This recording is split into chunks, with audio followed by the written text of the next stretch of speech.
یہ کچھ دن پہلے میری 10 دن پہلے پچھلی جمعرات کو سفیر صاحب سے بات ہوئی کہ جی آپ کو پتہ ہے الیکشن کمیشن میں کون آ رہا ہے؟ ان کا عمران مجھے نہیں پتہ. انہوں نے مجھے پوچھا آپ کو پتہ ہے؟ میں نے کہا جی میں آپ کو بتاتا ہوں کون ہے. میں نے ان کو بتایا. پھر میں نے ان کو یہ پوچھا کہ آپ کو پتہ ہے کہ بائی لاز میں تبدیلی ہوئی ہے؟ انہوں نے کہا جی مجھے نہیں پتہ. میں نے ان کو بھی بتایا. انہوں نے کہا آپ فون بند کریں میں آپ کو کال بیک کرتا ہوں. آدھے گھنٹے کے بعد ان کی دوبارہ مجھے کال ہے. ان کا جی بالکل آپ جو بات کر رہے ہیں سچ ہے لیکن یہ نہیں ہونا چاہیے. میں نے کہا آپ دیکھ لیں اس کو. جہاں تک قانونی طور پہ چیزیں ظاہر ہے بائی لاز انہوں نے پڑھا ہے اس میں گنجائش ہوگی انہوں نے بنا لیا. قانونی طور پہ تو ہم بات ہی نہیں کر رہے اس کے اوپر.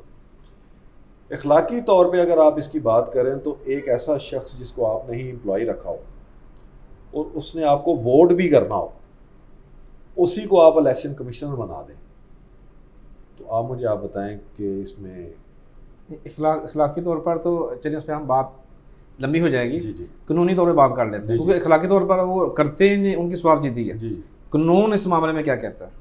قانون میں وہ بن سکتے ہیں کہ نہیں؟ جو بائی لاز ہیں جو ہم نے دوسرے لوگوں کی میں نے آپ کو وہی کہا کہ بائی لاز میں کہیں نہ کہیں کوئی نہ کوئی گنجائش ہوتی ہے جو اس وقت کے جو کرسی پہ جو بندہ بیٹھا ہوتا ہے وہ اس کو استعمال کرتا ہے. تو اگر انہوں نے بھی کیا ہے اس میں گنجائش ہوگی انہوں نے کر لیا تو قانونی طور پہ تو میرے خیال اس میں مجھے کوئی ایسی چیز نظر نہیں آئی.